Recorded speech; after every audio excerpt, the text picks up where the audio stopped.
Hi, this is Sarit Switzer, and welcome to the It Is Taught podcast, a podcast devoted to the teachings of Rabbi Shneur Zalman of Liadi as recorded in his most famous work, the Tanya. My hope for this show is to make these teachings accessible and relatable to the average person, regardless of prior Jewish education or affiliation. The episodes follow the prescribed daily study portions and are meant to serve as practical lessons in how to live your life as your true self and develop an authentic and powerful relationship with your Creator. I have personally experienced the effects the study of this work has had on me, and I'm excited to share what I can of this knowledge with you. So please join me on this journey of learning, self-growth, and connection with your source.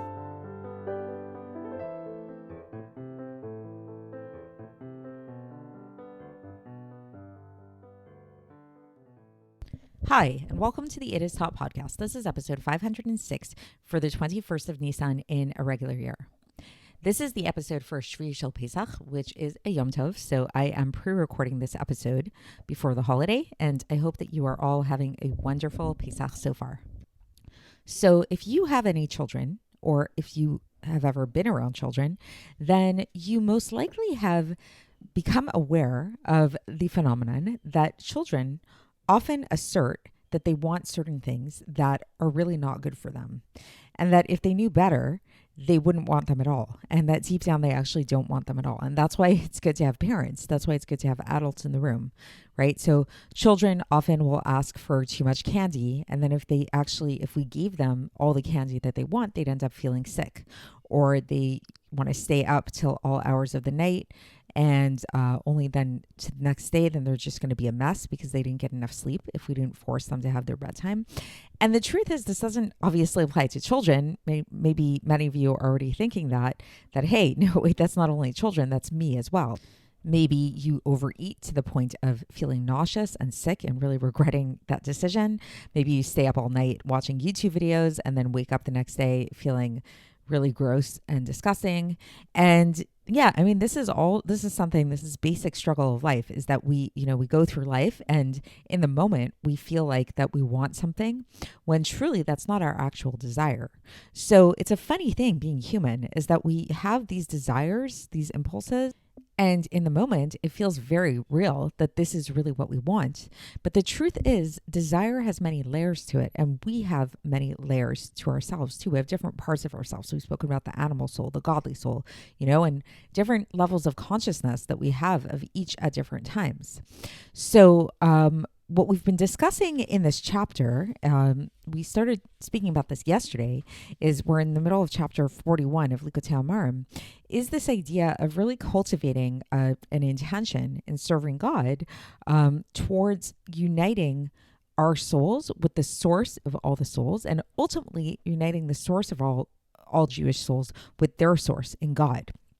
So this is a very lofty meditation. This is a very intense thing to, if you think about it, that it's like that when you're, isn't it enough to even just ask us to do the mitzvahs? Not only do we need to do the mitzvahs and learn Torah, and not only should we just be trying to have some kind of like spiritual feeling while we're doing it, but ultimately the feeling, the intention that the Alter Rebbe is asking of us is that we should have this intention of not just uniting our own personal soul with God, with like a godly kind of enlightened feeling, but we should actually be trying to have our very soul return to its source in the source of all Jewish souls, and ultimately to have the source of all Jewish souls unite with God himself. So after learning all of this, it might feel very intense. This might feel like a very intense thing and kind of not so attainable. Like, how many of us can personally say that the last time you lit Shabbos candles, the last time you put on tefillin, the last time you ate a kosher burger, this is what you were thinking? And you were thinking to yourself, and you were really truly connected with the idea that you're connecting your soul with the source of all souls, and you're connecting with God. So if we're not really consciously feeling this, is it all for naught? Should we just give up? Pretty recently, we had a different episode on here entitled, "What If I'm a Hypocrite?" And we addressed that there, and it's going to be a similar kind of thing today, where we're going to talk about the idea that even if you don't consciously, walk around with this sense, this intention of uniting your soul and the source of all Jewish souls with its source, then deep down, and maybe not so deep down for some of you, there's at least an aspect of your soul that is connected to this intention, that does really want this. Because innately, this is something that was given to us as an inheritance, as a gift. It's just part of our Jewish DNA. Innately, we want to do the will of God. This is our innate love of God. It's not something we even need to work on. We've spoken about, and we're going to keep talking about this idea throughout the Tanya. It's a recurring theme about how there's love and fear of God that we need to work for, that we need to cultivate. But then there's a certain love and fear of God that's just innate, that's just who we are. And so this innate love of God that we have wants to do God's will and wants God to be happy. And so what is God's will? God's will is to have the souls, all Jewish souls, be united and unite with their source in God. So it's sort of like the Alter Rebbe is kind of telling us, it's okay. If you don't feel this consciously, it's all right. Ultimately, that love that you have, that intention towards this higher purpose is there.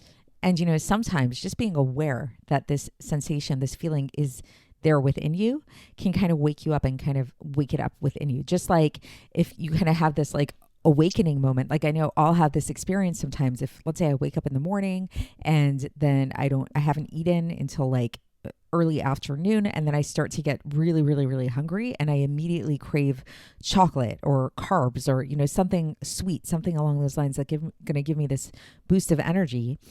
So sometimes I'll give into it, and then I won't feel so great afterwards, depending on how how carby, how sweet it is, the thing that I ate. And sometimes I'll stop myself and I'll have like kind of like this conversation with myself, and I'll say like, okay, I know that you're craving this chocolate right now, but if you eat the protein, if you eat a good omelet, you'll probably end up feeling a lot better mentally and physically. And that's probably what your body really wants.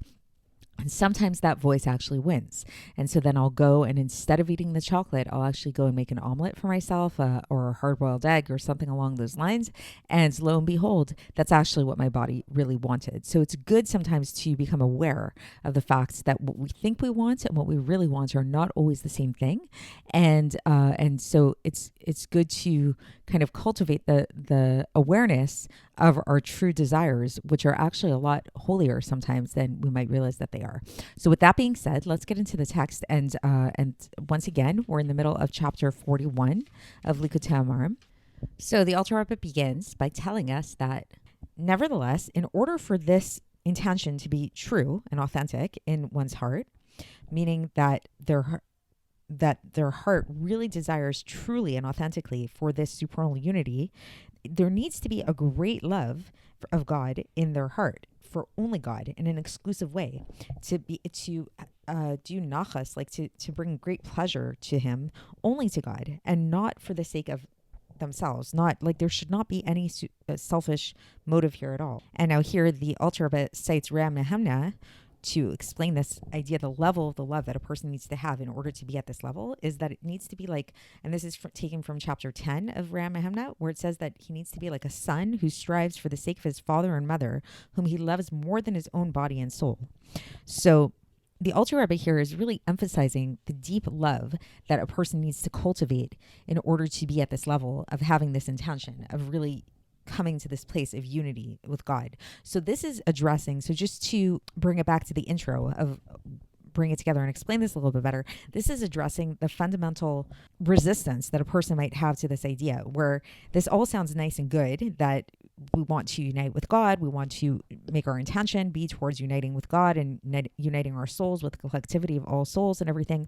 But the Alter Rebbe is saying that in order to really do this authentically and have this authentic type of intention, it's not so simple. It requires a really great deal of love towards God, and not just like a great deal of love towards God, but an exclusive love of God, where it's like we only love God. We don't love anything else. And we love God more than we love ourselves. So it's a really selfless kind of love. And it's likened to where a son really loves their parents more than they love themselves. And so the basic question that can come up here is that if we're honest with ourselves, how many of us really have this level of love? How many of us can truly say that we love God more than we love ourselves? Like, this sounds nice in theory, but this isn't practically the truth. And so the Alter Rebbe is addressing this reality, and he says that nevertheless, while this may not be consciously how we feel, every person should nevertheless habituate themselves to have this intention, because even if it's not truly truth, it's not truly authentic in your heart, that you really desire this with the entirety of your heart, nevertheless, there is a small measure of this desire within your heart. Why? Because we've already talked about this idea that every single one of us has innately in our heart, and every single Jew, we innately have a love in our heart for God to do everything that God wants, to do anything that is the desire of the supernal will.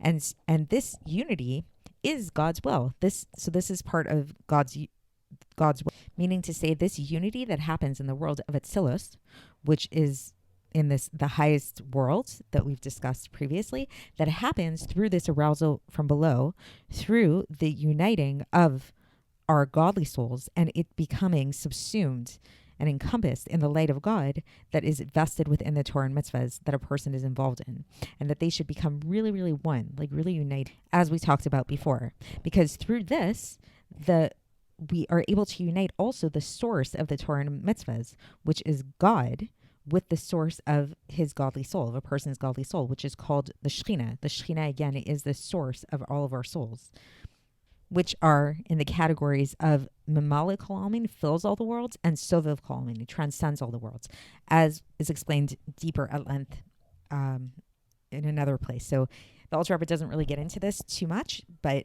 he just mentions these two terms, Soviv Kalamin and Mamalik Kalamin, transcends all the worlds and fills all the worlds, and how this relates to this idea of this unity that we're trying to achieve. So to take a breather here for a moment, what the Alter Rebbe basically is teaching us is that, first of all, the goal is to set our intention on achieving this level of unity with our souls, with the collective souls of all Jews, which is ultimately the Shekhinah, the divine indwelling, which ultimately will unite with God himself.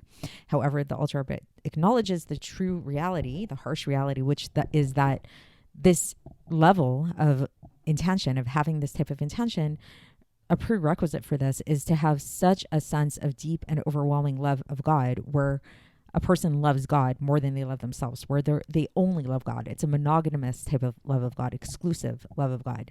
And how many of us can truly say with true truth that this is our reality? This is not the human condition, and this is not really how we live.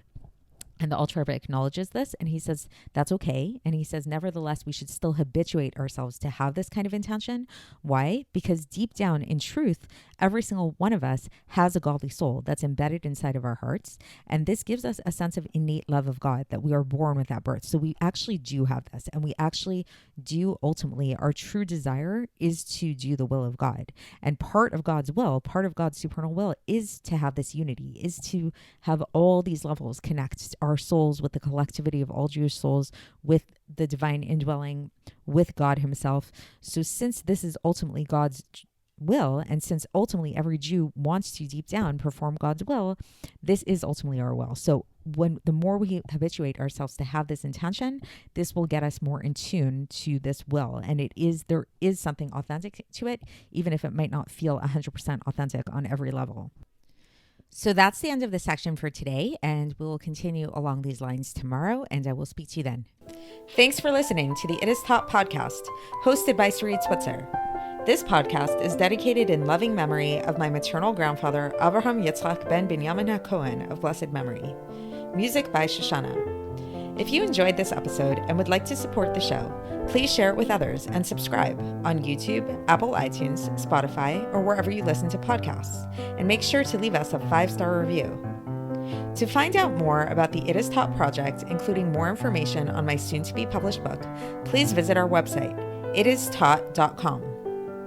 To catch the latest from me, follow me on Facebook, Instagram, and Twitter. Looking forward to speaking with you tomorrow, and until then, have a great day.